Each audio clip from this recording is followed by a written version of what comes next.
buenos días, gracias por estar en la entrevista de Canal 11 y Radio Visión Honduras. Es martes 15 de octubre. Vamos a hablar iniciando socialización del proyecto del presupuesto general de la República, de varios temas económicos también, de los dólares, de la ley de justicia tributaria, temas importantes en el campo económico. Tengo dos distinguidos invitados. Conmigo aquí está el expresidente del Banco Central de Honduras, exministro de Finanzas, ex embajador de Honduras en Washington, expresidente del Colegio de Economistas, el doctor Hugo Noé Pino, actual vicepresidente del Congreso Nacional de la República de Honduras. Doctor, buenos días. Buenos días, Raúl. Me da mucho gusto estar con usted esta mañana y principalmente tocando temas muy importantes para el país. Gracias también aquí el exministro de Economía, expresidente del Colegio de Economistas, actualmente rector de la Universidad José Cecilio del Valle, don Julio Raudales. Julio. Muy buenos días, don Raúl Valladares. Es un gusto estar en este tan gustado programa y en compañía de un querido amigo, don Hugo Noé Pino. Igualmente, Julito. Bien, en un momento está por incorporarse el ministro de Finanzas, doctor Cristian Duarte, que también va a participar esta mañana aquí en la entrevista de Canal 11 y Radio Visión Honduras. Doctor Pino, ¿qué se espera? ¿A cuánto va a ascender ese proyecto del 2025? Ayer algunos miembros de la oposición cuestionaban que hay muy baja ejecución este año en el presupuesto. Inicialmente, ¿qué le puede decir al pueblo de eso? Nuevamente, muchas gracias por la invitación. Raúl, uno de los primeros elementos que nos gustaría destacar es que este presupuesto es de alrededor de 430,000 millones de lempiras, pero yo siempre hago una distinción muy importante, Raúl, y es la de que el gobierno central, que es quien cobra los impuestos y hace transferencias, el monto es de 266,000 millones de lempiras, mientras que el resto del sector público, que en el transcurso del programa vamos a estar señalando con quiénes son los diferentes grupos que conforman ese resto del sector público, pues obviamente el presupuesto es de 164,000 millones. De esta manera, nosotros hemos iniciado en el Congreso Nacional el proceso de socialización. Ayer comenzamos con una explicación detallada de parte de la Secretaría de Finanzas de los diferentes componentes del presupuesto, principalmente lo que tiene que ver con gasto corriente, gasto de capital, inversión pública, tanto en el área social como en el área de infraestructura. Y precisamente el objetivo de la socialización no es solamente escuchar a finanzas, que es la primera etapa, pero luego vamos con dos etapas posteriores, que son con las diferentes secretarías de Estado, principalmente aquellas que tienen como función principal la inversión pública, como es el caso de la Secretaría de Infraestructura y Transporte, como es el caso del FIS, Educación, Salud y otras instituciones similares.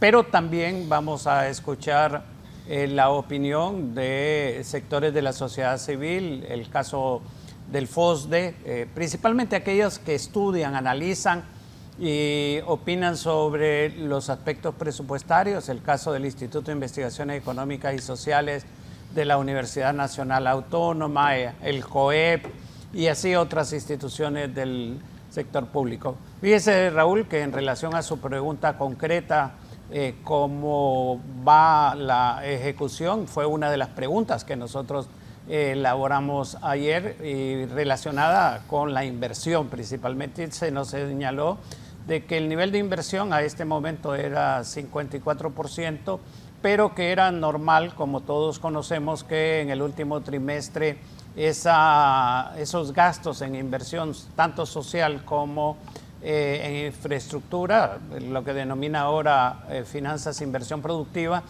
se aumentan en forma muy acelerada en el último trimestre y que ellos consideran que el presupuesto en general puede andar alrededor de un 94 o 95% y el nivel de inversiones entre un 80 y un 85%, que obviamente son niveles muy satisfactorios de ejecución presupuestaria. Sí, licenciado Raudales, inicialmente la ejecución actual, ¿qué piensa? Bueno, yo creo que hay un problema en la forma en que la Secretaría de Finanzas presenta las cifras sobre la ejecución presupuestaria. Hay un apartado en la página web de la Secretaría de Finanzas que es la que nos sirve a los que estudiamos estos temas de referencia. Es la que yo les pido a mis estudiantes que revisen para que vayamos pulsando la forma en que el gobierno está gastando la plata. Y evidentemente, Raúl, hay en la forma en que se presenta la información algunos retrasos en contraste con la forma en que las distintas unidades ejecutoras van gastando. Entonces, ahí creo que sería muy bueno, y esta es una observación para las autoridades de la Secretaría de Finanzas, que hicieran una revisión. Pero yo creo que más allá de eso, Raúl, porque como bien dice el doctor Noé Pino, probablemente la ejecución de la inversión pública vaya más elevada y esto no se refleja en las cifras. Ahora, ¿cuál es el principal problema de este asunto? Desde mi perspectiva, y eso es algo que con el mismo Hugo hemos venido conversando desde hace ya bastantes años, ya casi como 10 años que estuvimos en un grupo ahí trabajando sobre cómo mejorar la política fiscal en el país, cómo, digamos, hacerla más efectiva, ¿no? Y es la falta de planificación. Y eso es un cuento, no es un cuento nuevo, no es algo que ha insurgido de los últimos años, ¿verdad? Esa es una historia vieja ya. Este cuento de que no se ejecuta el presupuesto, de que las instituciones van muy atrasadas y de que al final del año entonces se acelera, se pega un acelerón en el gasto, lo único que denota es una falta de planificación. Y cuando hablo de planificación estoy hablando de todo el proceso, no solamente de tener un plan ahí, porque eso es lo más fácil, construir un plan. Creo que el elemento fundamental acá es cómo le vamos a dar seguimiento a la ejecución y cómo medir la efectividad que tenga el presupuesto, porque al final, Raúl, la pregunta no es si se gastó o no se gastó el dinero, la pregunta es si lo que se gastó tiene un impacto en la vida de la gente, porque ese es el rol que tiene el gobierno, ¿no? El rol que tiene el gobierno es tratar de, mediante el gasto público y mediante la captación tributaria, generar algún tipo de equidad social y algún tipo de bienestar, sobre todo en los más desposeídos. Mejorar la calidad de los servicios públicos, que son bastantes servicios también. A nosotros, en mi caso personal, que estuve 25 años trabajando en el gobierno, desde abajo, ¿verdad?, en la Secretaría de Finanzas, y luego en la Secretaría de la Presidencia, entendemos lo complejo que es el tema de la ejecución presupuestaria desde esa perspectiva. Pero yo tengo que decir, Raúl, por la experiencia que tuve en el gobierno, que el mayor problema que existe en el país y que atañe mucho a esa falta y que afecta mucho esa planificación o esa ausencia de planificación es el hecho de que la política fiscal en el país generalmente la hace el presidente de la República, lo cual no debería de sonar tan extraño, pero el problema es que el presidente de la República la hace de forma muy discrecional, no la hace en base a un libreto que se genere en base a objetivos, en base a metas realizables y qué acciones vamos a tomar para completar esas metas. Yo ayer le decía a un colega tuyo en la radio que estando yo una vez con el ministro de Finanzas, siendo yo ministro de Planificación, estaba yo una vez con el ministro de Finanzas, hay dos nombres ahí que ustedes pueden adivinar cuál de ellos dos fue, ¿verdad? Estábamos hablando en su despacho y de repente lo llamó el presidente de la República y le dijo, mira, necesito 40 millones para mañana porque tengo que ir a repartir bonos. Entonces le digo, pero presidente, no tengo dinero. No, a ver, déjeme preguntarle acá al tesorero.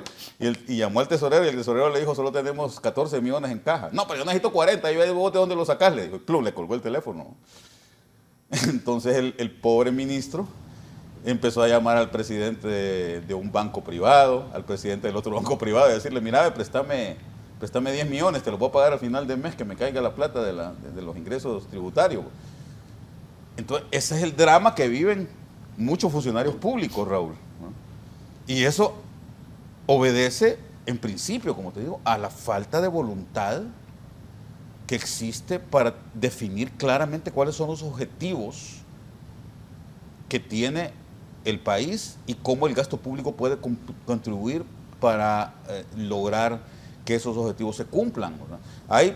Yo en mi clase de macroeconomía y en mi clase de finanzas públicas, cuando la doy, enseño que hay 3 elementos fundamentales en el gasto público. Uno es el gasto corriente, el gasto administrativo. El otro son las transferencias que el gobierno le hace a la gente, por ejemplo en educación, que es aquel gasto que yo podría hacer por mi cuenta, pero que puedo utilizar también el servicio que el gobierno me presta, educación, salud, ¿verdad?, etcétera. Seguridad también es una transferencia que el gobierno me da a mí. Yo puedo elegir también tener mi propio guardaespaldas y mis propios guardias en mi casa, pero si yo sé que el gobierno me va a dar un buen servicio de seguridad, no tendría por qué gastarlo, ¿no? Y el tercero es la inversión pública, de lo que hablaba ya el doctor Hugo Noé Pino, ¿verdad? La inversión pública es aquel gasto que el gobierno hace y que va a tener una repercusión en el futuro del país, que va a tener una repercusión y va a beneficiar más adelante al país. Por ejemplo, una carretera, por ejemplo, un puerto, por ejemplo, un hospital, la infraestructura de un hospital. Entonces, si no tenemos bien definidos en qué vamos a gastar ese asunto, no tenemos un marco presupuestario de largo plazo y nos atenemos estrictamente a lo que ese marco presupuestario nos dice, va a ser difícil que el gasto público tenga un impacto social que redunde positivamente en la vida de la gente. Y creo que es lo que ha faltado en el país históricamente, ¿verdad? Yo incluso, Hugo, yo sé que tal vez ahí usted y yo tenemos diferencias, ¿verdad? Yo incluso no, leyendo la historia económica de Honduras, ni siquiera, no se me olvida el famoso libro del finado Mario Pozas, ¿verdad?, y don Rafael del Cid, la construcción del sector público hondureño entre 1876 y 1982. Un libro fantástico, ¿verdad?, una joya que nos han dejado los colegas. Bueno, cuando yo leo eso, Hugo, yo me doy cuenta que esto es histórico, que no hay tales de que en tiempos de los militares, ¿verdad?, había una planificación, una secretaría de planificación que hacía una planificación indicativa y que con eso mejoraba muchísimo el asunto, y que cuando cerraron la Secretaría de Planificación todo se fue a pique. No es tan cierto. A ver, tuvo un impacto, pero no es el impacto que mucha gente piensa que se dio, porque la verdad es que el país ha caminado toda su vida en la improvisación, y el sector público en sí ha caminado toda su vida obedeciendo a los caprichos y los criterios de presidentes de la República y de grupos de poder. Doctor Pino, este año, ese dinero, ¿cómo se ha empleado? Bueno, yo quisiera hacer una reflexión general también sobre lo que ha señalado Julio, porque en estas cosas hay que ver de dónde venimos y qué cosas se han mejorado. Primero, venimos de varios gobiernos en los cuales la planificación fue considerada como un anatema, ¿verdad? Es más, desafortunadamente la Secretaría de Planificación desapareció en uno de los gobiernos de los años 90, y es hasta este gobierno en donde se restablece la Secretaría de Planificación. Sin lugar a dudas que Honduras tiene problemas estructurales en cuanto a planificación y ejecución presupuestaria. Todavía tenemos mucho camino que a avanzar. No obstante, yo creo que sí es muy importante señalar que este gobierno ha tenido como una de sus características principales y ha marchado durante los 3 años que se van a cumplir en enero en una dirección bastante clara de aumento de inversión social y de inversión productiva. Y eso lo demuestran las asignaciones presupuestarias que se dieron en el 2022, cuando se reestructuró el presupuesto general de la República, que por cierto fue hasta el mes de abril de ese año. Siguió siendo lo mismo en el 2023, en donde hemos visto fuertes niveles de inversión 2023, 2024 en el campo de energía.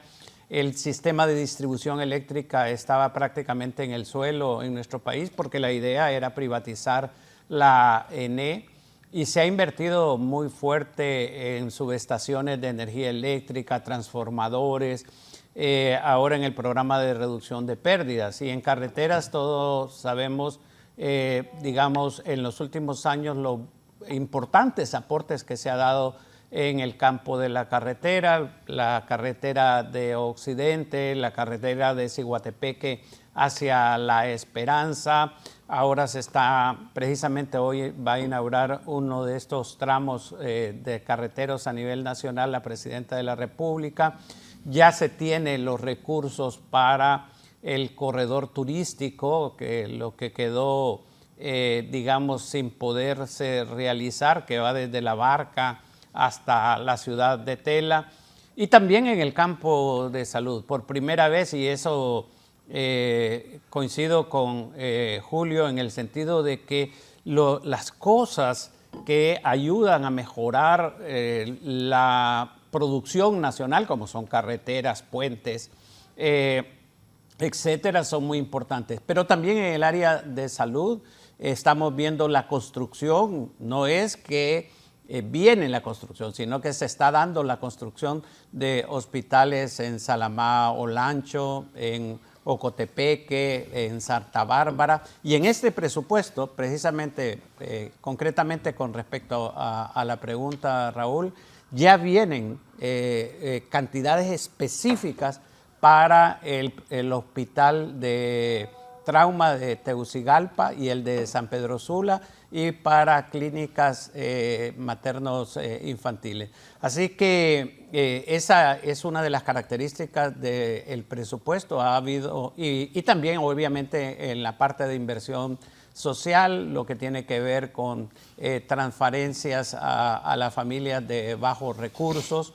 El año pasado y este año se han distribuido cerca de 120,000 becas a diferentes niveles, a nivel primario, secundario y universitario para la formación de los estudiantes. La Presidenta está totalmente convencida de que la educación es el mejor mecanismo para mejorar el bienestar de las familias, no solamente a nivel de el estudiante o la estudiante, sino que también a nivel de toda la familia.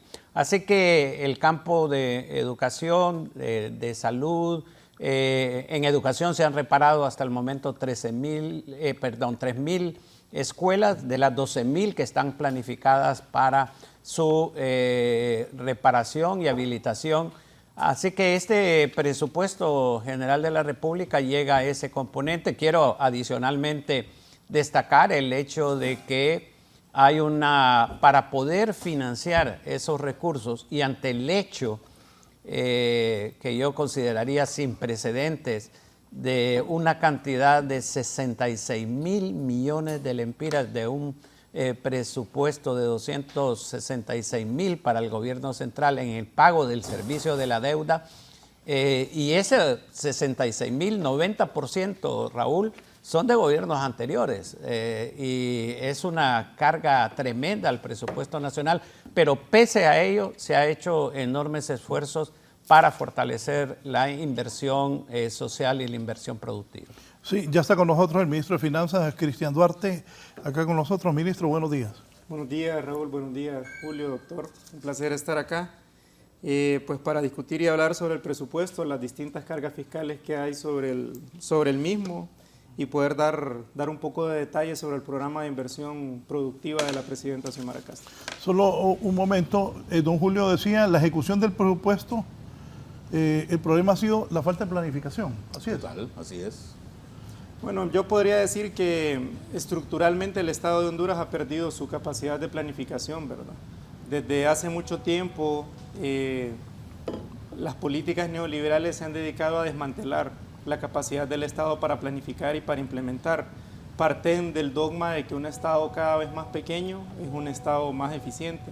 Eso de alguna forma ha impactado en la reducción de las capacidades institucionales para poder planificar y ejecutar a tal punto que muchas empresas públicas, muchas instituciones públicas quebraron, fueron vendidas, fueron pedaceadas, ¿verdad? Eso es, por ejemplo, lo que se estaba viviendo con la empresa de energía eléctrica, que ante esa falta de planificación, porque parte del dogma de que siempre lo hace mejor el privado que el público, la empresa estatal se estaba privatizando, se estaba pedaceando como estaba ocurriendo con EH, y en la práctica realmente la ejecución no era la adecuada, ¿verdad? Precisamente por eso se suspendió esa alianza público-privada. En ese sentido, lo que este gobierno está haciendo es tratando de reconstruir, por eso es un gobierno de refundación, ¿verdad? Porque intenta reconstruir, recuperar las capacidades del Estado para poder intervenir en la economía. Yo le pongo el ejemplo del Instituto Hondureño de Mercadeo Agrícola, del IMA. El IMA era incapaz de poder almacenar toda la producción de granos básicos, pero en estos 2 años de gobierno, el IMA no solo ha logrado la capacidad para poder almacenar una cantidad importante de granos básicos con la construcción de silos, la repartición de silos a nivel nacional, sino que también tiene la capacidad ahora para poder contactar a los distintos productores de café a nivel nacional de frijol. Eso ha permitido que el año pasado y este año se esté cerrando con una cantidad suficiente del abastecimiento de frijol y que se haya logrado establecer un precio de garantía en frijol. Lo que quiero decir con esto es que recuperar la capacidad del Estado para intervenir en la economía toma su tiempo, ¿verdad? Toma su tiempo tanto en reconstrucción de capacidades institucionales como en la reinserción del Estado en la dinámica económica.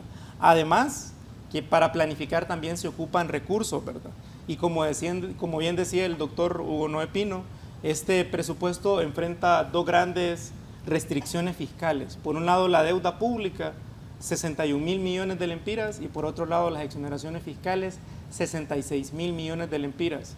El Estado está tratando de recuperar la capacidad de planificación. Es cierto que hace falta, eso no se niega, hace falta. Sin embargo, la ejecución presupuestaria está planificada.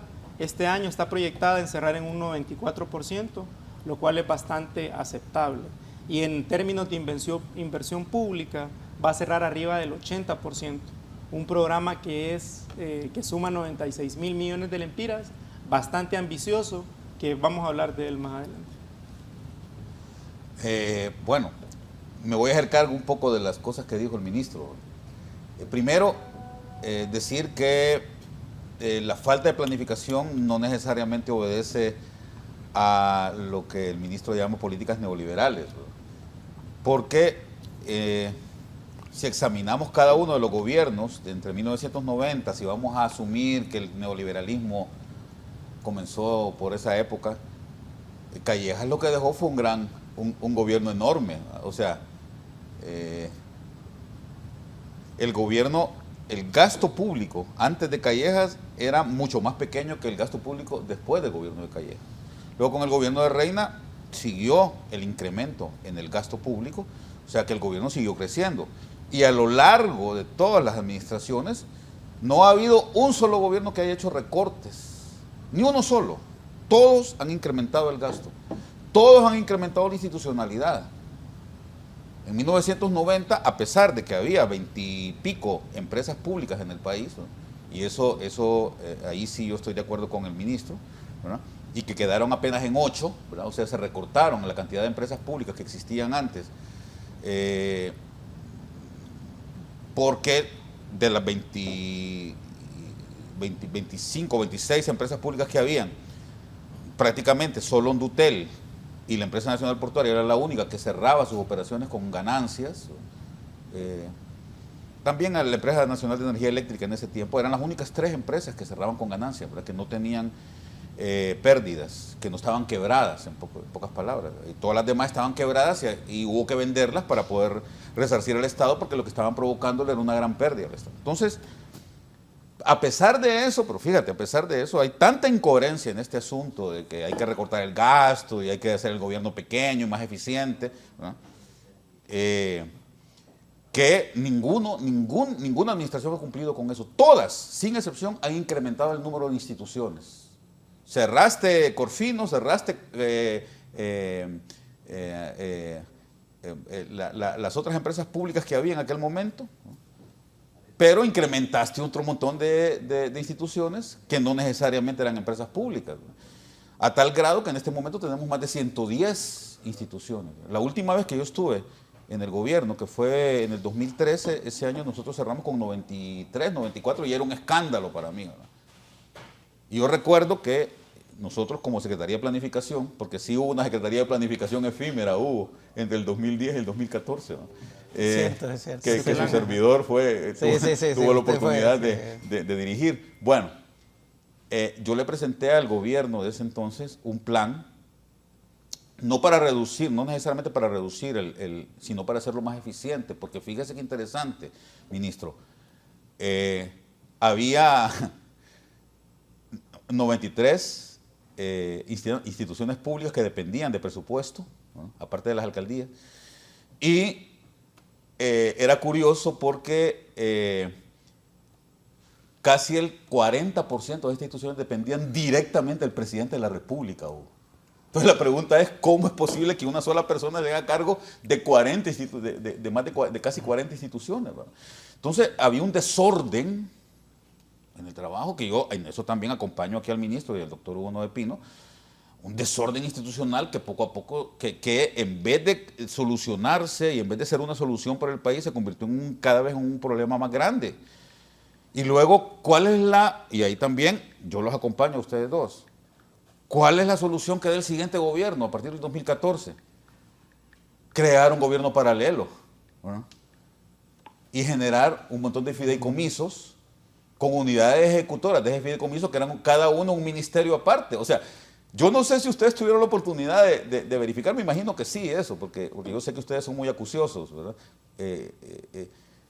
Pero había, por ejemplo, una unidad ejecutora de uno de estos fideicomisos para el tema de energía eléctrica que tenía casi tantos empleados como la Empresa Nacional de Energía Eléctrica. Entonces estaba pagando la Empresa Nacional de Energía Eléctrica y la unidad ejecutora y aparte de eso gastando doble, ¿verdad? Y además que la gente que trabajaba en estas unidades ejecutoras de estos fideicomisos ganaban mucho mejor que los empleados. Entonces es evidente que esa solución no era la correcta, ¿verdad? Y yo en eso estoy totalmente de acuerdo. Porque lo que hacía más bien, en vez de ser consecuentes con el discurso ese que hay que tener un gobierno pequeño y eficiente, que yo sostengo ese discurso, lo que hacía más bien era incrementarlo, ¿verdad? Entonces, evidentemente venimos de esa problemática. Yo sé, ministro, que solucionar esos problemas no es una cuestión que se va a lograr en pocos años, pero yo lamentablemente tengo que decir que tampoco veo que se estén dando pasos más allá de lo que ya mencionaba don Hugo, que me parece positivo, pero que se estén dando pasos para mejorar estructuralmente el tema. Es un tema estructural, ya lo mencionó el ministro. Es un problema histórico, es un problema estructural. Y tenemos una ley orgánica de presupuesto. Yo no diría que es una ley mala, es una ley bastante buena, que puede mejorarse, pero que no se ha hecho nada por cambiar o por mejorar. Por lo menos es lo que yo he visto hasta ahora. No sé si habrá algún... hay un proyecto actualmente correcto. Entonces, en el Congreso. Pero yo creo que hay que hacer algo en ese sentido. Hay una ley de administración pública, ¿verdad? Que me parece que también hay que pegarle una buena revisada porque está como sobremontada. Yo lo que veo es que cada vez le meten más artículos y entonces no veo que exista en el país un direccionamiento hacia mejorar, o como dice el ministro, voy a tomar su palabra, ministro, hacia refundar este elemento fiscal, ¿verdad? Sino que yo veo el presupuesto, tuve la oportunidad de ver el anteproyecto que mandaron al Congreso, he tenido la oportunidad de ver los presupuestos que se han aprobado entre el 2022 y el 2023, y lo que veo es un sobremontaje. No, pero antes de ese presupuesto... Solamente cierro con esto, Raúl, no me tardo más de 10 segundos. Incluso he visto en esos presupuestos que todavía tienen a la estrategia de reducción de la pobreza que era del 2001, que todavía tienen al plan de nación, ¿verdad? Que, bueno, yo no digo que no lo tengan, pero al final pongámonos de acuerdo, qué es lo que vamos a hacer, ¿verdad? Porque, repito, a mí me parece plausible lo que dice don Hugo, ¿verdad? Y lo que dijo el ministro, que se están intentando hacer cambios, está bien que se estén reconstruyendo las escuelas que quedaron dañadas por los huracanes y por la pandemia, está bien que haya nuevos hospitales, eso es algo que realmente hacía falta en el país, me parece muy positivo. Pero lo que yo no veo es que en la estructura de cómo manejar este asunto se estén haciendo cambios. Y cierro.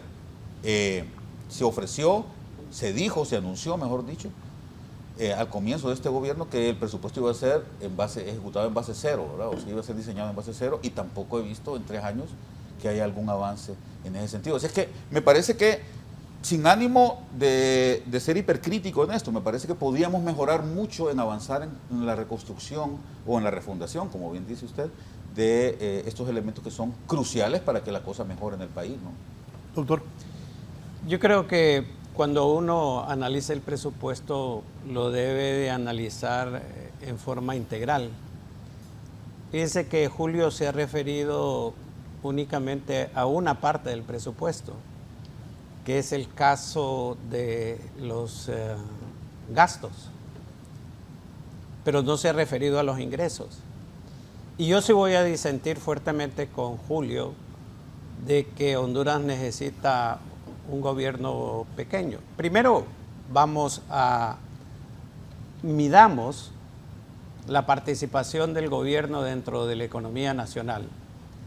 Varios de mis colegas y empresarios siguen realmente señalando que el gobierno absorbe el 50% del Producto Interno Bruto, como que el gobierno lo consume, lo cual es totalmente erróneo.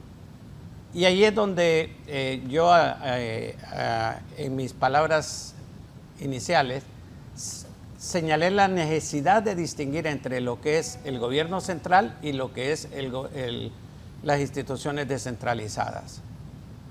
Y voy a señalar por qué. Porque en el resto del sector público hay 5 grupos. De esos grupos, uno son los institutos autónomos, 2 son las universidades estatales. Estas reciben transferencias de los 266,000 millones que es el gobierno central, lo cual significa que el monto total de 430,000 hay que deducirle esas transferencias y otras que se hacen adicionalmente. Pero de ahí las empresas públicas, las instituciones financieras, lo que tiene que ver con los institutos de previsión social, estos se financian en forma diferente. ¿Por qué? Las empresas públicas de sus ingresos y de sus gastos, solamente cuando son deficitarias constituyen una carga para el fisco. Y a mí nadie puede negar que la ENE contribuye más bien a la creación del Producto Interno Bruto. Los institutos de previsión son institutos en donde el gobierno aporta, pero aportan los trabajadores, aportan también los empresarios, como el Seguro Social, como el INPREMA, como INJUPEN, etcétera. Las instituciones financieras no reciben recursos del gobierno central. El Banco Central, Banprovi, realmente tienen sus propios presupuestos y Banadesa. Solo en caso, y otra vez, eso sí hay que reconocerlo, en caso que tengan déficit. Entonces, no podemos señalar. ¿Cuál es el verdadero indicador del peso que tiene el gobierno dentro de la economía? Es la carga tributaria. Y la carga tributaria en Honduras es de 17%. Cuando en América Latina, en otros países, es 20, 21, 22, 25%. En Brasil, incluyendo la seguridad social, es 32%. Entonces, miremoslo desde el punto de vista de los gastos. Yo coincido con Julio y en eso lo manifesté y lo manifestó también el señor ministro de Finanzas. Tenemos mucho espacio para mejorar, para hacer eficiente y eficaz el gasto público. Pero también miremos de dónde venimos y si se ha avanzado en varias de las cosas. Yo lo que quiero resaltar, y aquí, Raúl, quiero recuperar algo. Dice, porque la propaganda, y no es en el marco de esta discusión que tenemos, pero afuera voy a aprovechar la oportunidad, que nosotros en Libre seguimos el modelo cubano, el modelo venezolano, el modelo nicaragüense. Mire, si quieren saber lo que se hace en el país y conocer cuáles son los principales rubros en los cuales se está haciendo gasto público, yo les recomiendo que lean el programa de gobierno de la presidenta Xiomara Castro. Ahí van a encontrar muchos de estos elementos, la prioridad en la inversión pública, en la inversión social, en la inversión en infraestructura, la necesidad de retomar toda la pérdida que había tenido el gobierno en varios casos, como ha sido señalado acá, recuperar los fideicomisos, que eran una fuente muy fuerte de corrupción. ¿Por qué la Empresa Nacional de Energía Eléctrica ha estado en una situación financiera sumamente lamentable? Por la corrupción, por los contratos sobrevalorados que se hicieron, que han hecho multimillonarios a muchas empresas. Entonces, estos elementos los tenemos que ver en el análisis del presupuesto. Debemos el peso de la deuda. Recordemos que la deuda en el 2008, antes del golpe de Estado, eran 3.000 millones de dólares y que al finalizar del 2021 eran 20.000 millones de dólares. Entonces, ¿y cuánto hemos pagado? Para que tenga una idea, en el 2022, ¿cuánto se pagó en servicio de deuda? Casi alrededor de 45.000 millones. 2022, 2023, una cifra similar. 2024, 55.000. Y el próximo año, más de 60.000 millones. Esas son las cosas que tiene que lidiar el presupuesto general de la República.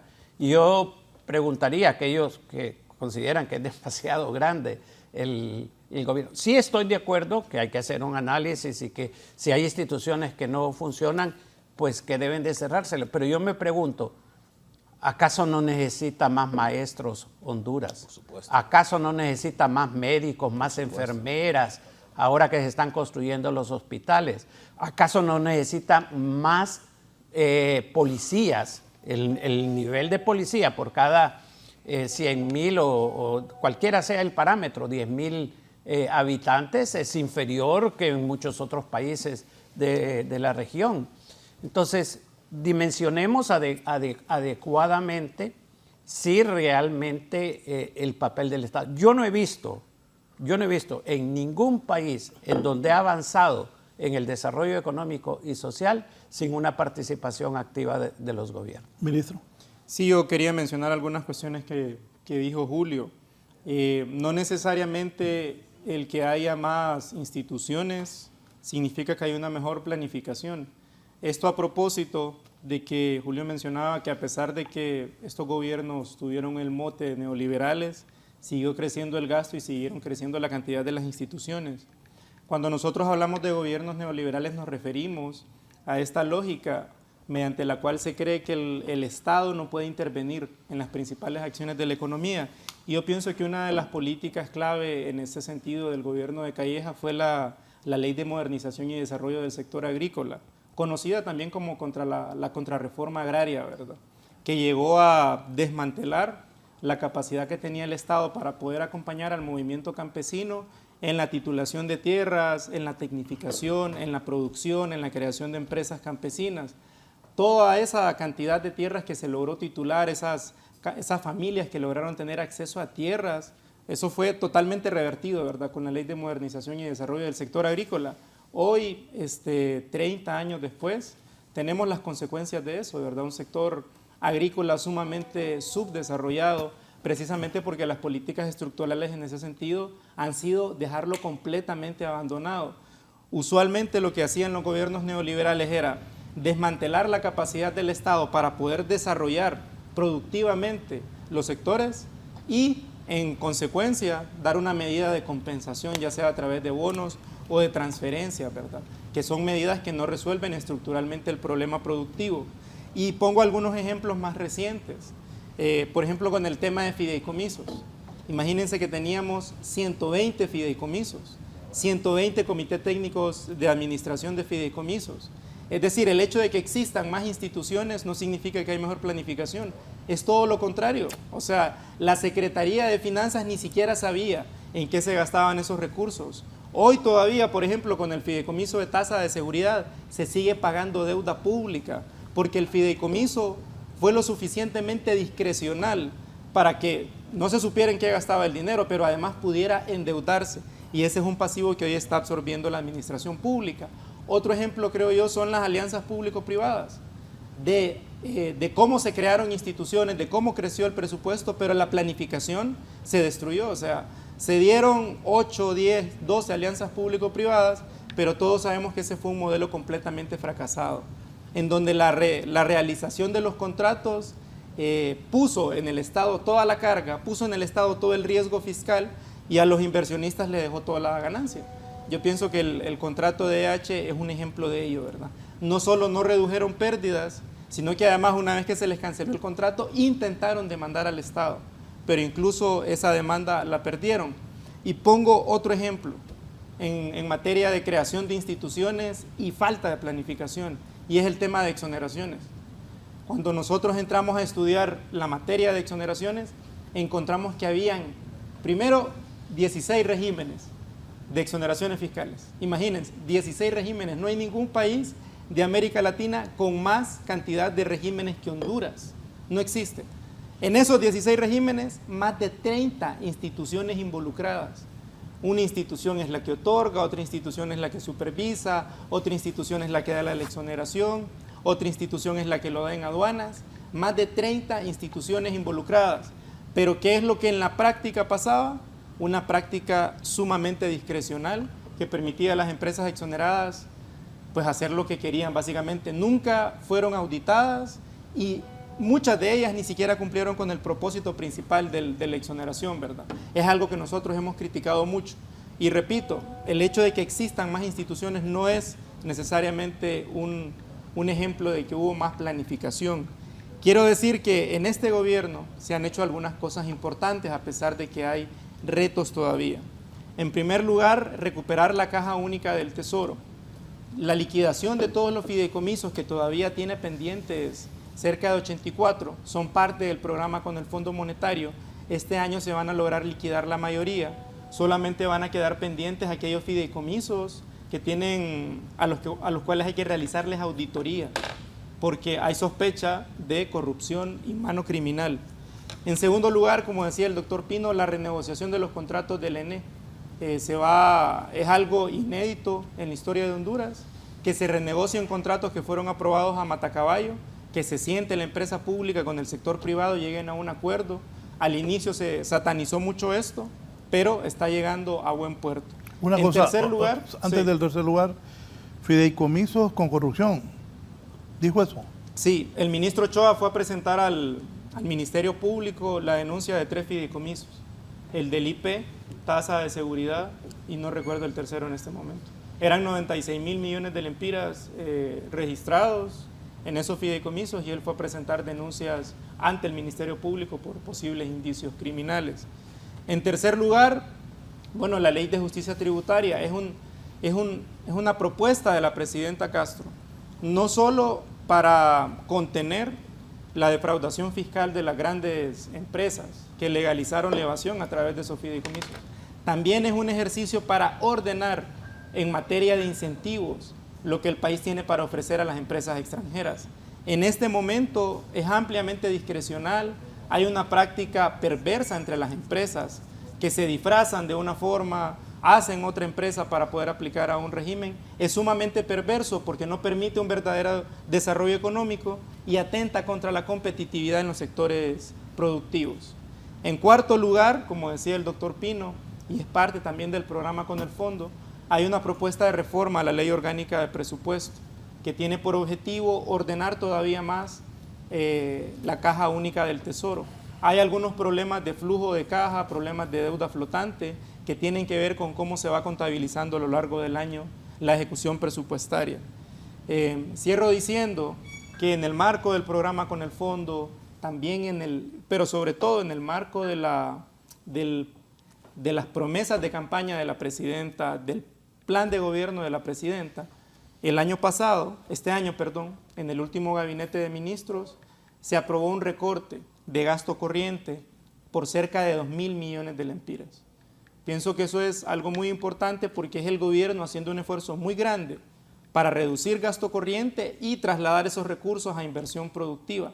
Y para el próximo año, como ayer hicimos la presentación en el Congreso Nacional, también se está haciendo un recorte de gasto corriente importante de muchas secretarías de Estado para financiar fundamentalmente dos cosas.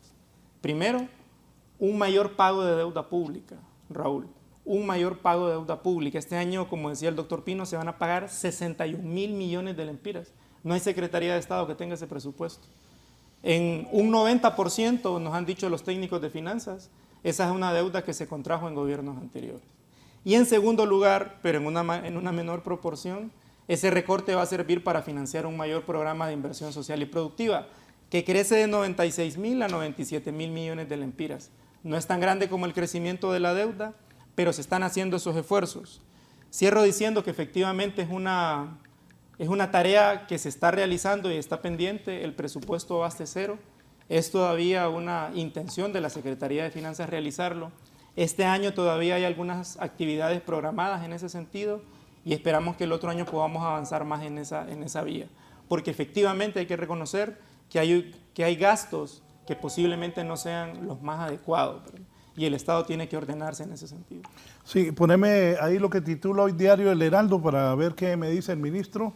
Sobre esto dice El Heraldo, proyecto, gobierno busca reactivarlas para inversión china.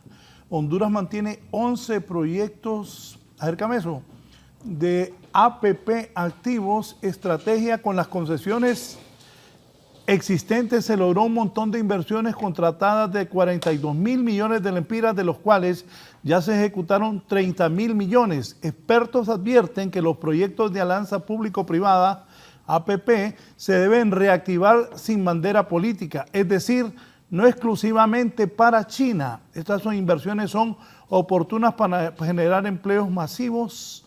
Honduras mantiene 11 proyectos de APP activos y que el gobierno busca reactivarlas para inversión a China. Está conmigo el ministro de Finanzas, don Cristian Duarte, y el vicepresidente del Congreso, don Hugo Noé Pino, también aquí don Julio Raudales, pero ellos dos son parte del gobierno. ¿Qué me dicen de eso que está titulando el Heraldo? Bueno, ministro, si me permite, la ley de APP es parte de las leyes que se proponen derogar con la ley de justicia tributaria. No se propone eliminar completamente la figura de coinversión, porque la inversión público-privada es importante.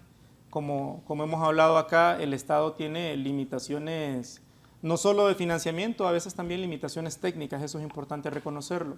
La coinversión público-privada permite complementar eso, ¿verdad? Si hay un sector productivo donde el Estado no tiene suficiente dinero o no tiene suficiente conocimiento técnico, se puede complementar con una inversión privada. Sin embargo, el marco actual de alianzas público-privadas hemos visto que ha sido fracasado, ¿verdad? No ha dado los resultados que se esperaban.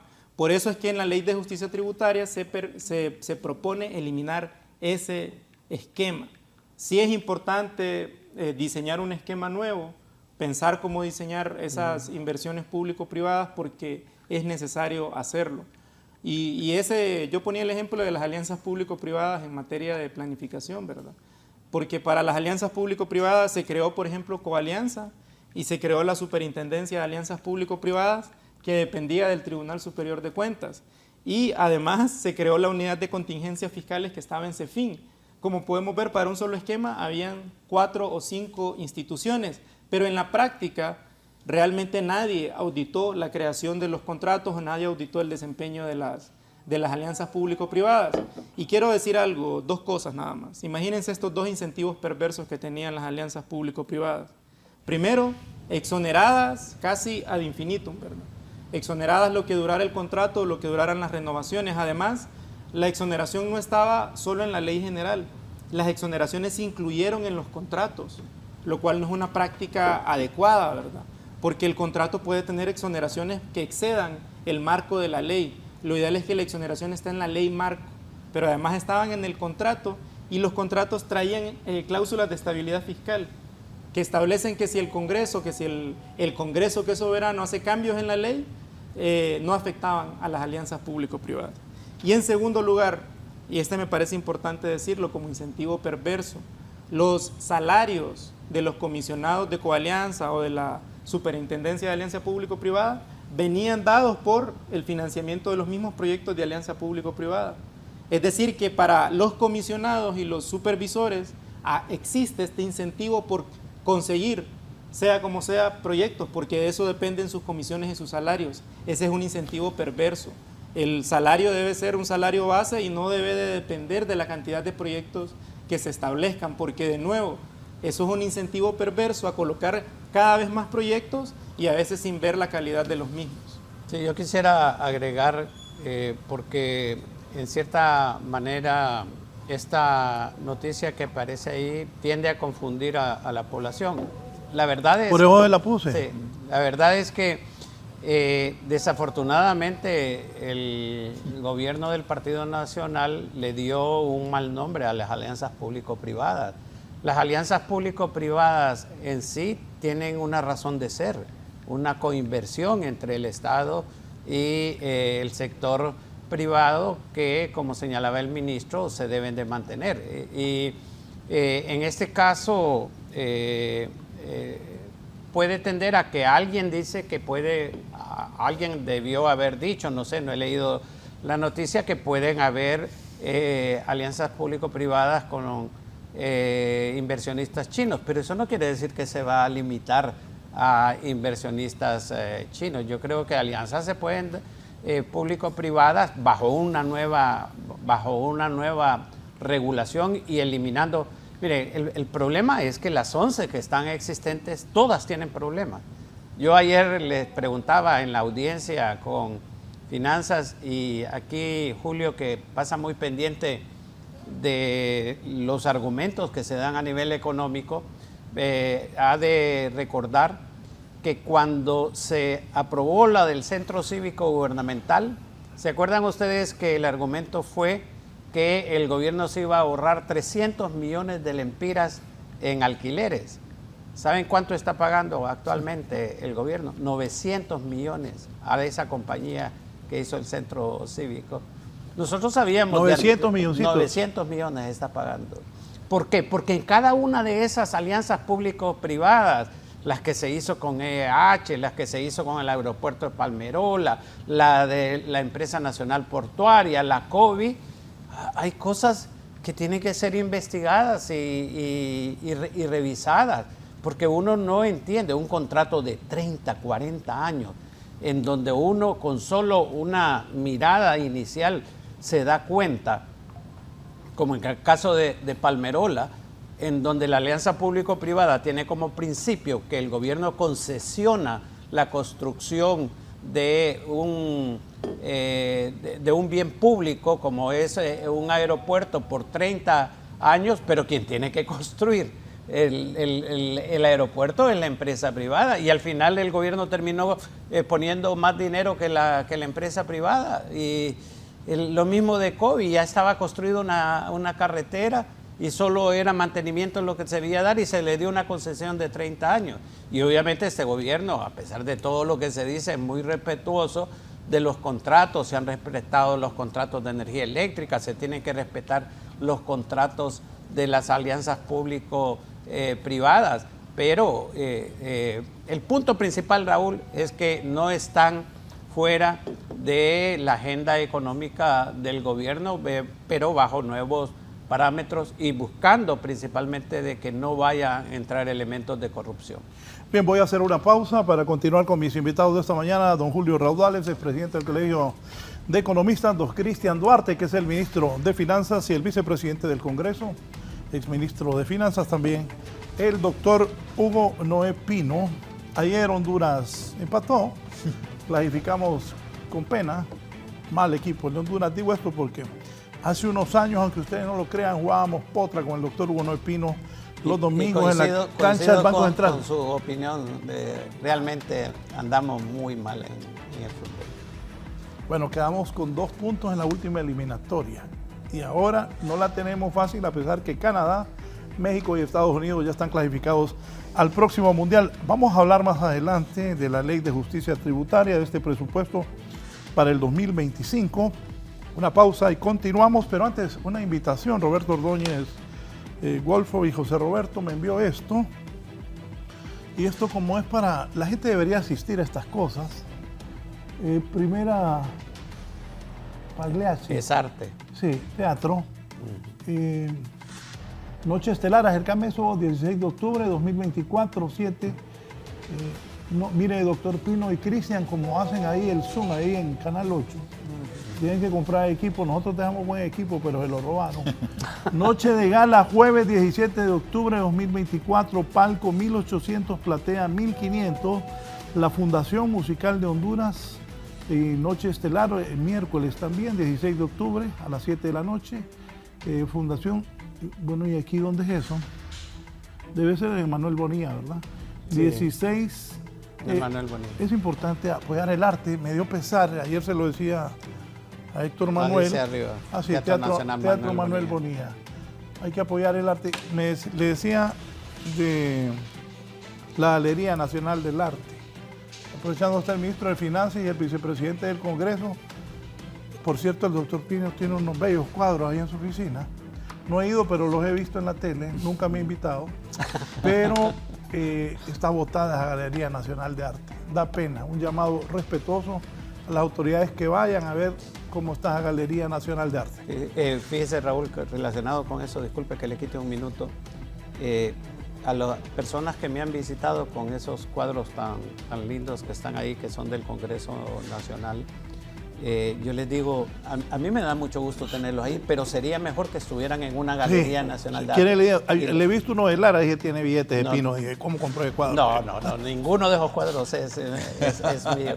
Bueno, aquí estás hablando con un experto en pintura. Pero le quiero dar una buena noticia. Dentro del presupuesto están recursos para la Secretaría de Cultura, que va a rehabilitar el edificio de telecomunicaciones del centro y va a hacer una galería. Pero yo creo que ahí se puede llegar a un acuerdo, porque el Congreso, al igual que otras instituciones públicas, tienen cuadros muy lindos que deberían de estar a disposición del público en general. También hay presupuesto para rehabilitar el Manuel Bonilla y el Teatro Avellaneda. Sí, ustedes que están ahí en el centro, vayan a la Galería Nacional de Arte y van a dar cuenta la necesidad que hay. Sí. Una pausa. Hay que tener cosas... Y hay buenos pintores en Honduras, muy buenos pintores. Por ejemplo, ahí me mostraban unos de Ruiz Matute. Ezequiel Padilla. Ezequiel, yo tengo... Benigno Gómez. Ezequiel Padilla, Armando Lara, Gelacio Jiménez. Ese Armando Lara que está en mi oficina. Buenísimo. Impresionante. Dije yo, qué billetón, que tiene uno de Pino. Dije yo. Celaya Sierra. Pablo Celaya Sierra. Solo que Central tiene una exposición bien bonita. Sí, muy buena. Pablo Celaya Sierra, sí. Vamos a una pausa y continuamos. Bueno, ¿a cuándo asciende el presupuesto general de la República? ¿Cuánto se va a destinar a la deuda pública y externa? Sí, Raúl, sí, tal vez podemos poner algunas de las diapositivas solo para ilustrar brevemente los principales valores del presupuesto.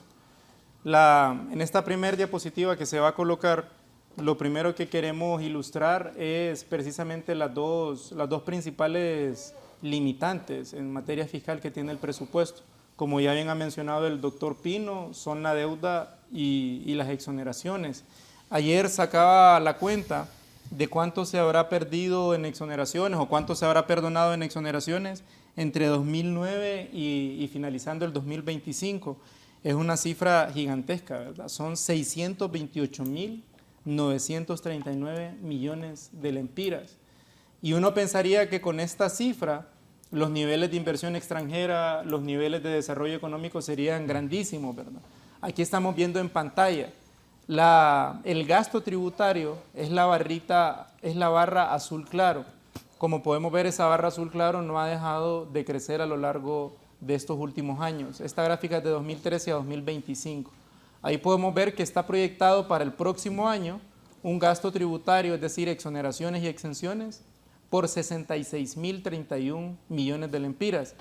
Para el próximo año, el gasto en exoneraciones supera el pago del servicio de la deuda, es decir, lo que paga el gobierno anualmente en deuda pública, ¿no? Que son 61.763. repito, el gasto en exoneraciones supera el pago de deuda pública. Lo que se está perdonando con una mano, estamos teniendo que pagarlo en deuda pública con otra mano. Y como podemos ver, la línea de arriba es el porcentaje de exoneraciones con respecto al Producto Interno Bruto. Honduras es el primero o segundo país de todo el continente que más perdona impuestos. Y si nosotros sumamos el valor global de las exoneraciones, Honduras es de los que más perdona impuestos. es posiblemente el país, el primero o segundo país que más perdona impuestos en toda América Latina. En toda América Latina. Y lastimosamente, como hemos dicho, no es un gasto tributario de calidad. Entonces pensé, corríjame, porque yo aprendí a sumar y restar, que mi papá me dijo que eso me iba a servir, pero no soy economista como ustedes. Se me viene inmediatamente cuando usted dice que Honduras es de los países que más perdona impuestos, pues a los inversionistas no les atrae eso.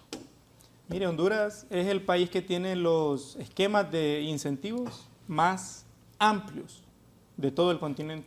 Y yo le pongo, hasta hace poco, el que era totalmente más amplio era el de sede, ¿verdad? Si yo fuera publicista del gobierno haría un anuncio esto. Miren, empresarios. No, hombre, ¿Ah? nosotros las queremos más bien racionalizar. Pero el régimen de zona libre... Por eso, pero hasta hoy ha sido... son los más discrecionales. La cuestión, como se ha discutido y pues como lo hemos discutido en estos paneles, es que los inversionistas no vienen exclusivamente por incentivos, ¿verdad? El incentivo es uno de varios elementos. Si bien es cierto, los gobiernos anteriores hicieron todo lo posible por dar todos los incentivos y reducir cualquier tipo de supervisión, sí se falló en crear las condiciones económicas adecuadas para la atracción de inversiones, que como también se ha hablado tienen que ver con servicios públicos de calidad, accesibles, continuos, infraestructura logística, mano de obra adecuada, que la gente tenga un salario digno, condiciones dignas de laborar, que la gente esté dispuesta a educarse para ir a esos trabajos. Por eso es que hay países que tienen menos incentivos, pero atraen mejor calidad de inversión extranjera. Por ejemplo, Costa Rica, ¿no? Que Costa Rica logra que se instalen empresas como Intel para hacer microchips, pero aquí eso no pasa, ¿verdad? Como podemos ver entonces, lo que demuestra esta gráfica es que por un lado ha sido fracasada la estrategia de atracción de inversiones. Acérquele la gráfica al ministro, por favor. Porque entre más se ha perdonado, pues no se ha traducido eso en inversión pública. Y a la par, en azul oscuro, tenemos el servicio de la deuda, de nuevo lo que paga el gobierno cada año. Como podemos ver, hubo un salto en 2020, se pagaron 52.600 millones, pero nunca ha habido un pago tan grande como el de este año, que viene, el 2025. Son 61.763 millones. Yo mencionaba al inicio que es este pago de deuda el que explica en una buena medida el crecimiento del presupuesto. El presupuesto está creciendo en 23.000 millones de lempiras y la mitad es precisamente en el pago del servicio de la deuda. Y de nuevo, repito, es una deuda que se contrajo en gobiernos anteriores. Si nosotros sumamos o sea que ambos montos, el dinero que va a aumentar, la mayor parte va a ir a pagar deuda. casi la mitad destinado a pagar deuda pública. La mitad. Y no hay inversión. no. Por un lado tiene la deuda pública, que son 61.000 millones de lempiras, y por el otro lado tiene las exoneraciones, que son 66.000. Es decir, es una carga, si lo sumamos aritméticamente, de 127.000 millones de lempiras. La mayor cantidad para pagar deuda. ¿Cuál será la secretaría que le van a destinar mayor dinero a su presupuesto? La secretaría con más presupuesto usualmente es la de salud. Después está educación. La secretaría que tiene un programa de inversión pública más grande es la secretaría de la CID. Perdón, disculpa, la primera secretaría es la de salud, sí. más que educación. Pues tendría que ver las cifras, pero yo creo que es más educación. Vamos a ver, aquí la tengo, adelante. Es más educación, sí. Pero ahora si nosotros... Ninguna supera la deuda pública. Le sudamos salud, más la construcción de los hospitales, sí, que sí, está en probablemente la CID, ahí crezca más. Ahí es sí, donde... Sí, probablemente, sí, porque eso está asignado a la CID, ¿no? A la CID, exactamente. Correcto, sí, sí. Si ponemos la siguiente, aquí podemos ver los datos globales del presupuesto, solo para introducir la discusión. Eso, presupuesto. Sí, tiene razón, la Secretaría de Educación tiene un presupuesto de 42.000 millones y la de Salud tiene 30.000 millones aproximadamente. Ojo, pero hay que hacer una salvedad ahí, ministro, y es que una buena parte de ese presupuesto de educación va a instancias que no son exactamente Secretaría de Educación, por ejemplo, a la Universidad Autónoma, a la Universidad Pedagógica, incluso creo que algunos consejos que no son necesariamente, que no dependen necesariamente de la Secretaría, ¿verdad? Porque la Secretaría es el vehículo de acuerdo, por donde entran esos recursos. Y si a la de Salud, que son 30.000 millones, le sumamos por los proyectos de infraestructura en sanidad, aquí lo tengo. Son 7.000 millones de lempiras solo en proyectos sanitarios. Es decir, que crece mucho más el presupuesto de salud. Serían, sí. Exactamente. Una pregunta, ministro. ¿Cuánto están asignando para la represa del Tablón allá en el Valle de Sula para este año que viene? Y otra 70 millones. 70 millones. ¿Lempiras? Sí, de lempiras. Pero es mucho más grande, son... Sí, 200. Sí, no, yo sé, es lo que se va a ejecutar el otro año, Claro, ¿no? claro. Porque esto comienza, ¿no? Este año que está pasando, me dice aquí don Eduardo, decirle al ministro que Salud ejecutó menos del 30% el año pasado. No es cierto. Sí, eso. no. No, si solo sueldos y salarios podrá... Ajá, Eduardo, ¿quién te mandó ese tapazo? Aquí te están desmintiendo el doctor Pino. No puede ser 30%. Vamos a conseguir el dato. Sí. No, con solo los sueldos y salarios. Sueldos y salarios ya se va ya todo, es, sí. es. Es la mayoría, ¿verdad? Tal vez él estará hablando de inversión pública en salud. Sí, y aún sí, es así, probable. creo que es... lo que sí, que es una cantidad, es que los hospitales, los 3 hospitales que ya se comenzaron a construir, el de Salamao, Olancho, el de Ocotepeque y el de Santa Bárbara, van alrededor de un 30% de su ejecución. Sí, tal vez a eso se ayer refiere. vi, Probablemente a eso se refiere. tuve la oportunidad de ver los avances de que están construyendo los diferentes hospitales y entiendo que cada semana le presentan un reporte a la presidenta Xiomara Castro de cómo está avanzando cada obra. Y lo importante de los que van a comenzar, Raúl, es que el dinero está realmente garantizado. O sea, ya se tiene préstamo con el BESIE, con el BID, y esas obras van a iniciar en el 2025. Sí, la ejecución presupuestaria global del año pasado fue casi el 90%, fue 89%. Habría que ver el de la Secretaría de Salud, pero efectivamente no puede ser tan bajo. Sería demasiado. Sí. Con solo sueldos y salarios, que eso no... Solo para terminar de dar estos datos globales del presupuesto, en esa siguiente diapositiva que teníamos están los valores globales, ¿verdad?, del presupuesto. El valor del presupuesto total son 407.000 millones de lempiras. Esto, como decía el doctor Pino, usualmente es el que se compara con el PIB, ¿verdad? El PIB que ya llega a 1 billón de lempiras, es decir, un millar de millones. Son 407.000 para 2024 y 430.908 millones para 2025. El crecimiento es de 23.770 millones.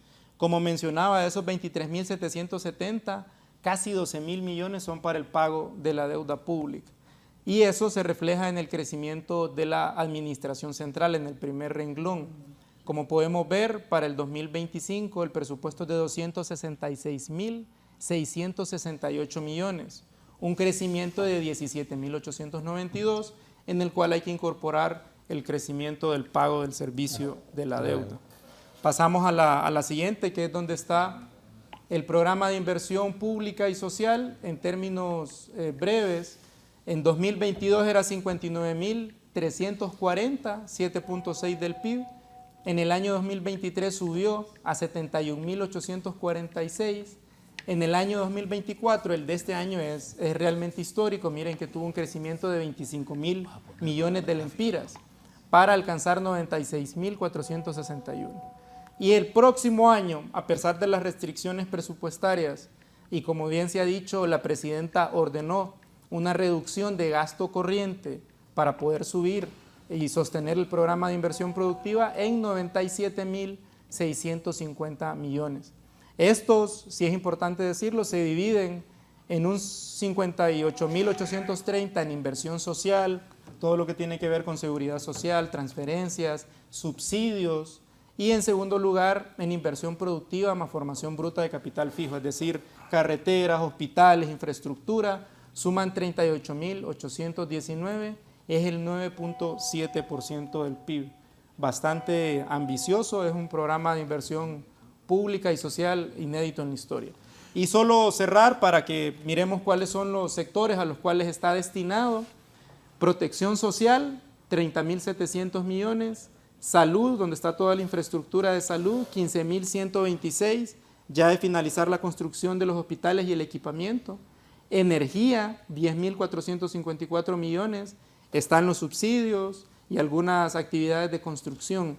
Carreteras, 8.500 millones, seguridad ciudadana, 7.900 millones, seguridad alimentaria, 7.276. Aquí es importante mencionar, Raúl, compañeros panelistas, que el programa de inversión en agricultura se está duplicando. Es decir, lo que está destinado a Banadesa, a Banpro y a ICF, de 3.000 millones está pasando a cerca de 6.000 millones. Se está duplicando el bono productivo, el bono ganadero, se está duplicando la cartera también de Banadesa, porque la presidenta apuesta al campo, ¿verdad? Si bien es cierto, todavía hay que crear más condiciones para que la producción en el campo sea sostenible.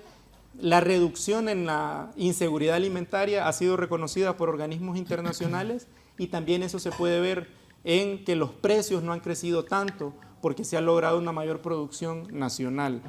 Yo lo dejaría por ahí, son los valores globales del presupuesto de la República.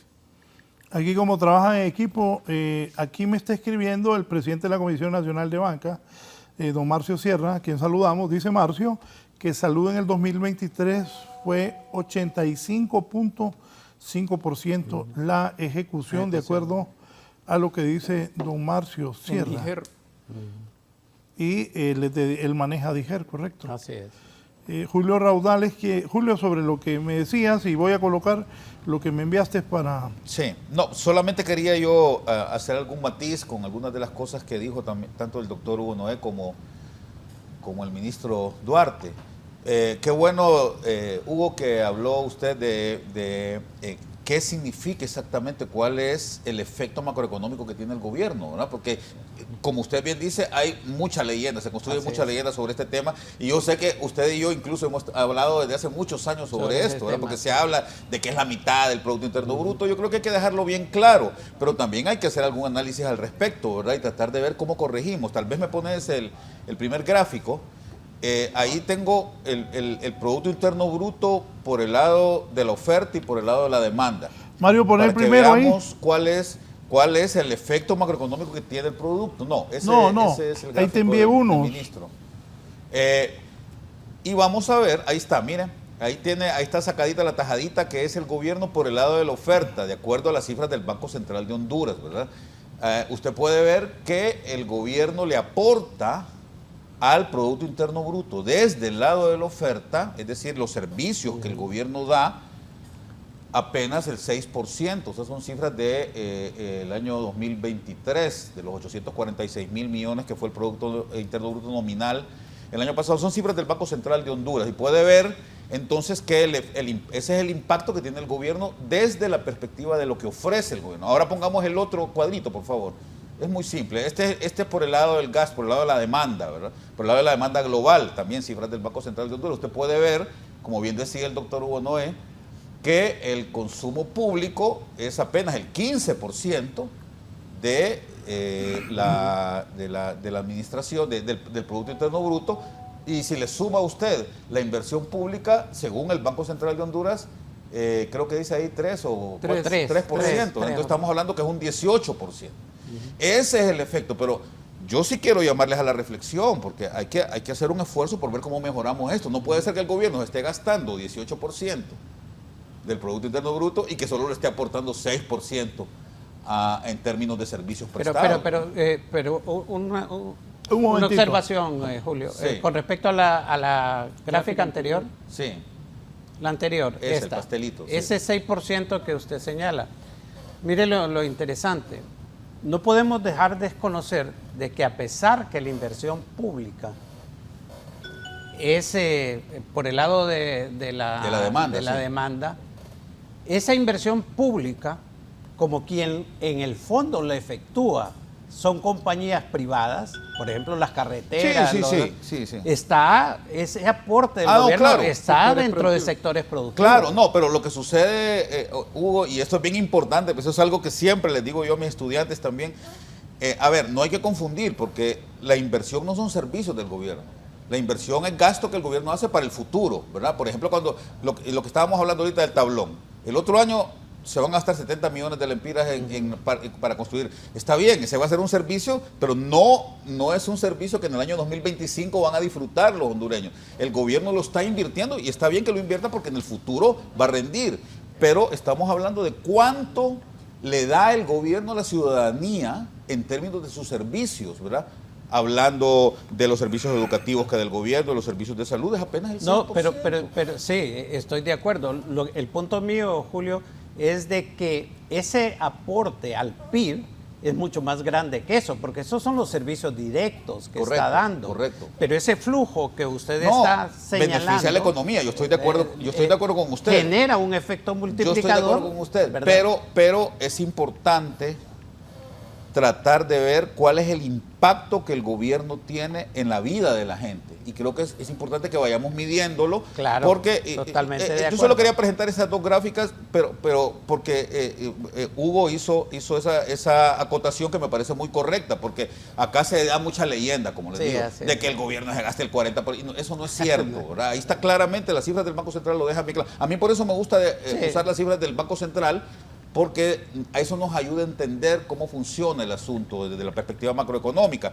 Ahora, yo quisiera anunciar acá, aprovechar que Raúl me dé el espacio, para decirles que estamos construyendo desde la universidad donde yo trabajo, de la José de Silva del Valle, y en conversaciones con una serie de organismos ciudadanos, un Consejo Ciudadano Fiscal.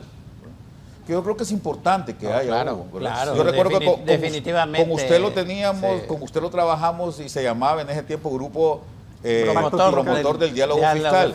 Pero queremos hacer un consejo ciudadano en donde hayamos instancias ciudadanas, la academia, la empresa privada, las organizaciones que se dedican a estudiar, los think tanks que se dedican a estudiar esto, para tratar de mantener un diálogo totalmente de acuerdo, con el gobierno y con el Congreso Nacional sobre cómo mejorar esto. A ver, el afán no es criticar. Yo creo que debemos de dejar esa confrontación, ¿verdad?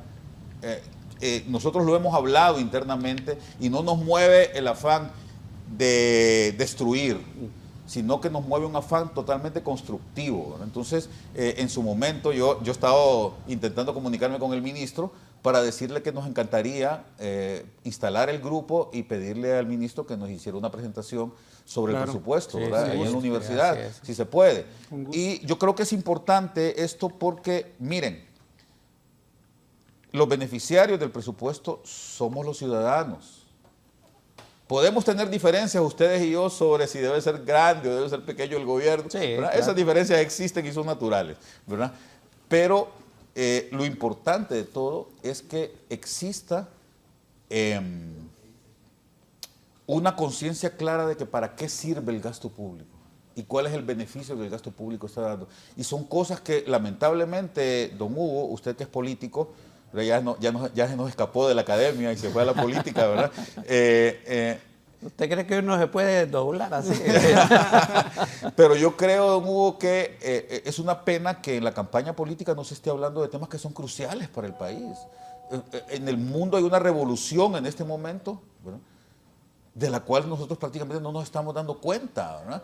La inteligencia artificial, ¿verdad? Y un montón de elementos que están viniendo y que van a tener un impacto fundamental en la vida de la gente y que si nosotros no nos ponemos al día no vamos a poder entrar a ese mundo nuevo. Y Yuval Harari nos está llamando, exactamente, pidiendo, que reflexionemos sobre ese eso. último libro de Harari, yo me lo leí hace las últimas 2 semanas. Nexus. ¿Cómo se llama aquel que dice que va a desaparecer Honduras? Harari. Acaba de escribir un libro que se llama Nexus, en donde está es el libro de alerta, ¿no?, de los peligros que existen en algunos elementos, como la inteligencia artificial, la biotecnología, ¿verdad?, el tema de los fake news, ¿verdad?, y la guerra, el cambio climático y las guerras que están en ciernes, ¿verdad? Que pueden destruir a la humanidad. Sí, sí. Entonces, es un buen llamado de Alguien atención. sobre ese tema, solo para recomendárselo a Raúl, que ha estado dándole seguimiento a ese tema y al impacto que puede tener un amigo suyo anoche, don Armando Uceda, sí, el don doctor Armando Armando Uceda lo Sí. debería de invitar un día, Raúl. Yo para creo que le vale haga la una pena. posición sobre Yo eso. creo que vale la pena, Raúl, tener discusiones sobre ese tema porque un amigo de todos ustedes anoche me dijo esto de Harari, que va a ser cierto que si seguimos así Honduras va a desaparecer en 35 años. No vamos. Pero obviamente lo que está señalando Julio, el impacto que va Pero a son tener cosas que tienen que ir a las políticas públicas, así Hugo, es, ¿verdad? Y el definitivamente. presupuesto juega un rol importante en eso. Entonces, yo creo que démosle a esta discusión un giro más. Fíjese que a mí me llaman de emisoras y me llaman de canales de televisión para entrevistarme. Y cuando me dicen que es que no ha ejecutado el gobierno, pues, oíme, es que el problema no es si ejecutó o no. El problema es si lo que está ejecutando tiene un impacto en la vida de la gente. Y hace poco, ministro, estuvimos reunidos con el ministro de Desarrollo Social y con el ministro de Transparencia y una comisión, no sé si ustedes se dieron cuenta, don Hugo, que vino de México, que se llama Coneval, Consejo Nacional de Evaluación. Miren, es importante, en Honduras no tenemos una cultura de la evaluación. Entonces, ¿de qué me sirve a mí? Yo entiendo su punto, ministro, del tema de la ley de justicia tributaria y que usted y el gasto tributario. Sé que ese es el rol que tiene que desempeñar uno cuando está en el ministerio. Hay que tratar de ver cómo conseguimos más plata, pero el tema es ¿para qué?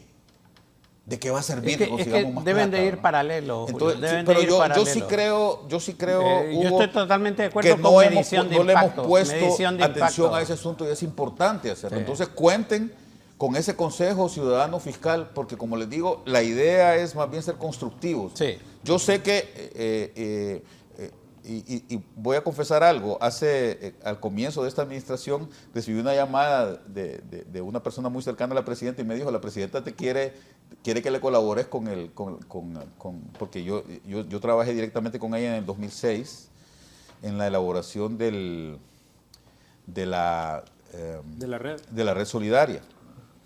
Y yo le dije, mire, dígale a la presidenta que a veces es mejor tener un buen crítico afuera que tener un asesor adentro. Y a veces es bueno que haya una mirada que no tenga intenciones ni políticas o electoreras, sino simplemente la intención de ver cómo podemos mejorar el país. Porque al final son recursos nuestros. Y no deja de dolerme a mí pagar 15% de impuestos por cada cosa que compro, ¿verdad? Y pensar que probablemente no se le va a dar un buen uso a eso para mejorar no solamente mi calidad de vida, sino sobre todo la gente que tiene más necesidad. Entonces yo creo que es importante que trabajemos en conjunto. Y verdad, Julio, que como docente y por el nivel de salario que reciben algunos docentes deberían de pagar impuestos sobre la renta. Usted me quiere hacer decir cosas. Mire, me están viendo varios rectores de universidades ahorita, Sí. pero lo voy a decir Sí. porque yo soy economista antes que rector. Así es. ¿Verdad? Sí. Yo creo, y no veo eso en la ley de justicia tributaria, ¿verdad? Pero es que, No se quieren meter al rollo, ¿verdad? Pero es que vamos por A partes, ver, Julio, vamos por partes. No, yo sé. Mire, ve, yo le voy a decir una cosa. Hay dos principios, ustedes lo saben bien porque son economistas los dos. Hay dos principios, tres, pero hay dos principios que son fundamentales en la tributación. El principio de equidad horizontal y el principio de equidad vertical. ¿Qué significa? La equidad horizontal es que los que ganamos lo mismo paguemos la misma cantidad de impuestos. Y la equidad vertical es que los que ganan más paguen más y los que ganan menos paguen menos. Y esos principios no se cumplen en Honduras. Hay un montón de gente privilegiada y se van a enojar los profesores conmigo. Pero yo tengo que decirlo, porque yo soy economista antes que profesor, que no pagamos impuestos y que deberíamos de pagar impuestos, porque ¿qué equidad puede haber? Esa es mi crítica a la ley de justicia tributaria, ministro. ¿Qué equidad puede haber si yo, porque soy profesor y gano, ponele 25,000 lempiras al mes, y una persona que trabaja de, qué sé yo, en un banco de oficial de crédito que gana la misma cantidad que yo gano, 25,000 lempiras, él sí paga impuestos sobre la renta y por qué yo no? Sí. Entonces eso es inequitativo, ¿verdad? Como es inequitativo el hecho de que haya gente que gana mucho dinero, y está demostrado eso por las cifras, ¿verdad? Que el decil más alto de ingresos en el país paga 17% de impuestos y que el decil más bajo de ingresos, es decir, la gente más pobre, paga 41% de sus ingresos en impuestos. Eso es inequitativo. Entonces, esas cosas hay que corregirlas en el país para que haya verdadera equidad tributaria. Pero no solamente vayamos por ahí. ¿Para qué vamos a usar ese dinero?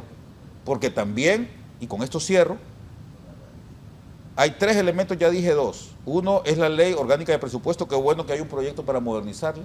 Otro es la ley de administración pública, porque es una ley que me parece que está en desuso ya. Y la tercera, y creo que es la que más me duele a mí, es la ley de servicio civil, que data de 1967, que no ha sido tocada. Y el servicio civil en Honduras es un desastre, señores. Es un desastre. ¿Verdad? Pero se está reorganizando, bueno, Julio.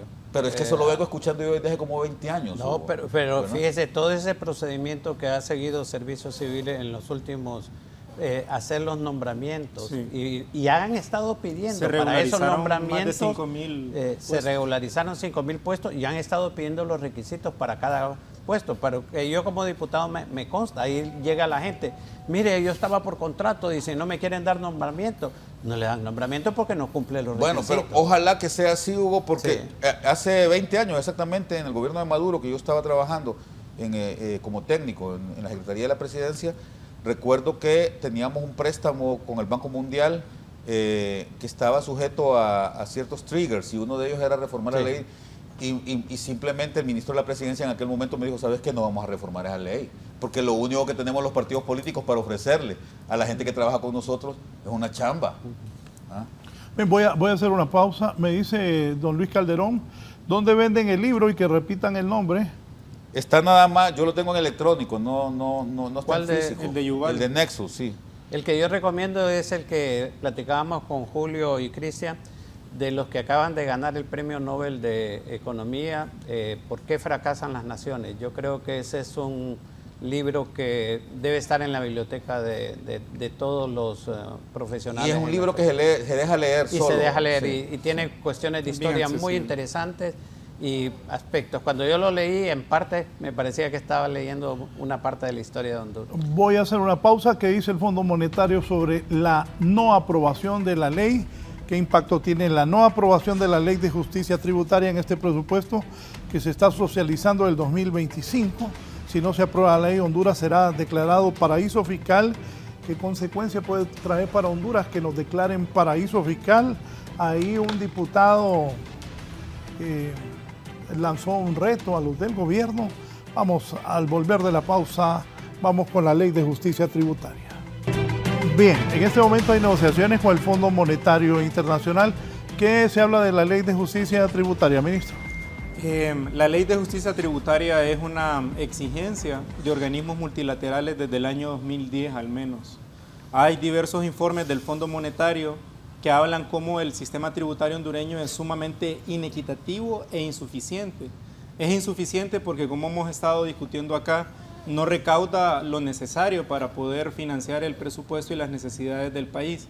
Y es inequitativo porque recauda mal, como ya decía Julio, le cobra más a los pobres y le cobra menos a los ricos. Tiene demasiadas excepciones. Por eso hay sendos informes del Fondo, del BID, que hablan de la necesidad de racionalizar el uso de las exoneraciones. Por eso es que en este programa que se negoció con el Fondo en el año 2023, se incluyó como una meta estructural la Ley de Justicia Tributaria, porque buscaba precisamente la racionalización del gasto tributario. La no aprobación de la ley, pues en primer lugar pone un incumplimiento estructural al programa, lo cual no significa que el programa falla, ¿verdad? Porque usualmente las metas estructurales, en este caso es que el Poder Ejecutivo envíe al Congreso Nacional la propuesta de ley. La aprobación o no está más allá de la voluntad del Ejecutivo, es un tema del Congreso Nacional. Sin embargo, más allá del Fondo Monetario, las consecuencias de la no aprobación de la ley es continuar con este espacio fiscal reducido para poder invertir en desarrollo social y productivo. En segundo lugar, un aspecto importante de esto es que mantiene la inequidad social, ¿verdad? La injusticia social de que los que menos tienen pagan mucho más que los que más tienen, ¿verdad? Eso es dañino para la sociedad porque genera sentimientos de injusticia y genera desconfianza en las instituciones públicas. Pero además, esta Ley de Justicia Tributaria ha permitido la competitividad desleal en algunas industrias productivas. Es decir, ciertos grupos económicos que por su poder político, que por su poder económico, han logrado establecer alguna suerte de monopolio, de cartel, en detrimento del desarrollo de la industria nacional. Y en último lugar, la no aprobación de la Ley de Justicia Tributaria tiene como consecuencia que Honduras vaya a ser declarada de manera formal como una guarida fiscal, como un paraíso fiscal. Honduras actualmente está siendo evaluada por OCDE, va a ser evaluada por la Unión Europea, va a ser evaluada posteriormente por otros organismos que no solo ven materia de transparencia fiscal, porque muchas veces en la opacidad fiscal o en la opacidad financiera se esconden delitos como el lavado de activos, como el tráfico de drogas, y el hecho de que el país no tenga un estatuto legal que permita combatir esos delitos, como por ejemplo que exista todavía el secreto bancario, que Honduras no pueda compartir información con otros países, que no podamos conocer realmente los dueños de las empresas, eso permite lanzar un manto de opacidad que a estas estructuras criminales les permite esconder su riqueza, ¿verdad? Eso tiene como consecuencia que Honduras vaya a ser declarado paraíso fiscal, y las consecuencias de eso, además de ser reputacionales, que Honduras sea conocida en el mundo por ser un paraíso fiscal, tiene consecuencias económicas, ¿verdad? Eso usualmente hace que las tasas de interés para el país crezcan, porque sube el riesgo país, entonces es más caro conseguir préstamos, y además puede significar algunas medidas bilaterales. Le pongo el ejemplo concreto de la Unión Europea con Costa Rica. Costa Rica entró a la lista negra de la Unión Europea por tener renta territorial y por algunas otras cuestiones de su régimen fiscal, y eso significó que la Unión Europea tomara medidas bilaterales, ya sea restringir algunos productos, cortar algunas líneas de crédito, disminuir los flujos financieros hacia el país. Eso podría ser muy delicado para nuestra economía, que depende en gran medida de las relaciones con el sector externo. La no aprobación de esa Ley de Justicia Tributaria, ¿en qué puede afectar el presupuesto del próximo año? Bueno, ya en este presupuesto que nosotros enviamos al Congreso Nacional está incorporado el escenario de no aprobación, ¿verdad? Como estamos viendo en el presupuesto, las exoneraciones ascienden a 66.000 millones de lempiras. Con la aprobación de la Ley de Justicia Tributaria, en un siguiente año se podría tener un recorte en ese gasto de exoneración de aproximadamente 10.000 millones. 10.000 millones de recorte en el gasto en exoneraciones que pueden ingresar al gobierno para poder financiar más programas de inversión social y productiva, o para evitar los recortes de gasto corriente en algunas de las secretarías de Estado. ¿Por qué se socializó con esta ley con el ejército? Bueno, el ejército es una institución pública, ¿verdad? Oigan, me están revueltos porque Roosevelt, el general, se puso a hablar de eso. Mire, yo ayer decía en un programa televisivo que este es un ejército que en primer lugar no está conspirando para dar golpes de Estado. Es un ejército que no está ligado al narcotráfico. Es un ejército, pues esas reflexiones que ha tenido el general, nosotros fuimos a hacer la exposición allá, son reflexiones que están en la Constitución y son reflexiones que están en la Biblia. Yo no entiendo el escándalo que se genera por eso. Finalmente el ejército es financiado con recursos públicos. Las familias de los militares pagan impuestos. Ellos tienen el derecho de conocer el contenido de la ley, por eso es que se fue a socializar con ¿Cuándo será discutido en el Congreso, doctor Pino? Bueno, el dictamen correspondiente, después de una amplia socialización que se dio, Raúl, más de 24 audiencias que tuvimos en el Congreso y además de otros aportes que se dieron en reuniones bilaterales, ya se finalizó, fue presentado hace aproximadamente 2 o 3 meses para ser sometido al Pleno. Lo que sí hemos encontrado es que, digamos, el Partido Nacional, como se opone en su mayor parte a casi todas las iniciativas que benefician al pueblo hondureño, ha dicho que no va a apoyar. Estamos con el Partido Liberal en diálogos necesarios para su aprobación y esperamos que tengamos los votos dentro de pronto para poderla someter a discusión y aprobación. Nos vamos, don Julio, conclusiones. Gracias por estar con nosotros esta mañana. Muchas gracias, Raúl. Me veo obligado a ripostarle al ministro porque la Constitución de la República es taxativa y en el artículo 272 dice que las Fuerzas Armadas son una institución profesional, obediente y no deliberante. Y tengan cuidado porque Salvador Allende decía exactamente lo mismo en 1973 Otro golpe de del Estado. ejército. Que El le va a dar golpe de ejército Estado. decía que eran fuerzas armadas profesionales, ¿no? Y todo, y tenía ahí una conspiración. Entonces, a ver, no quiero incordiar ni quiero decir que aquí pueda suceder algo similar, pero no es bueno darle mucho poder ni mucha visibilidad al ejército. Y lo que usted dijo, ministro, de que el ejército obviamente tiene un presupuesto y depende, pero para eso está el ministro de Defensa, que es un civil, en este caso la ministra, para que sea ella que se pronuncie en este tipo de temas y que obedezcamos, nos limitemos a cumplir con la Constitución de la República, que ya le da ese rol, que por algo el constituyente lo puso ahí, ¿verdad? Entonces, yo creo que para que se fomente el clima de paz en el país es mejor que cada quien haga lo que le corresponde, como bien decía Ulpiano, el famoso jurisconsulto romano. Pero fíjese que interesante que se habla de un ejército profesional, pero cuando se dio un golpe de Estado nadie cuestionó al ejército, ni, No, claro que sí. ni cuando se asesinó alguna... Yo no he escuchado a ninguno de los sectores que están ahora criticando la intervención del jefe del Estado Mayor haber dicho algo cuando se asesinó gente en el 2009 o posterior al 2017. Yo creo que hay parte de algún tipo de decisiones de carácter ideológico que son las que están señalando. Bueno, habían programas, se me vino a la mente cuando nos dieron golpe de Estado, habían programas justificando el golpe. Sí, no, definitivamente. Pero no podemos Sí, negar que hubo un repudio, no solamente a nivel nacional, sino también a nivel internacional. No, pero sobre los lo había sectores que sucedido. actualmente se están manifestando son sectores que en su mayoría apoyaron el golpe de Estado y no dijeron nada en el 2009. Yo quiero finalizar, Raúl, señalando lo siguiente. Primero, que damos la bienvenida al anuncio que ha hecho Julito sobre que la universidad que él rectora está con otros grupos sociales formando Por un momento creí que decía, damos la bienvenida libre. un grupo. No, mejor que se mantenga así. Esperamos que eso. No quieren que vaya a ser un molote ahí. Mire cómo lo puse, hasta se jaló el saco. No, es que Julito es neoliberal y nosotros no somos neoliberales, entonces vamos a tener mucho Bueno, problema. pero el hijo de Julio está con ustedes. Quiero resaltar, Raúl, 3 aspectos del presupuesto general que ha sido anunciado para el 2025. Primero, que al igual que los otros presupuestos, son un presupuesto transparente.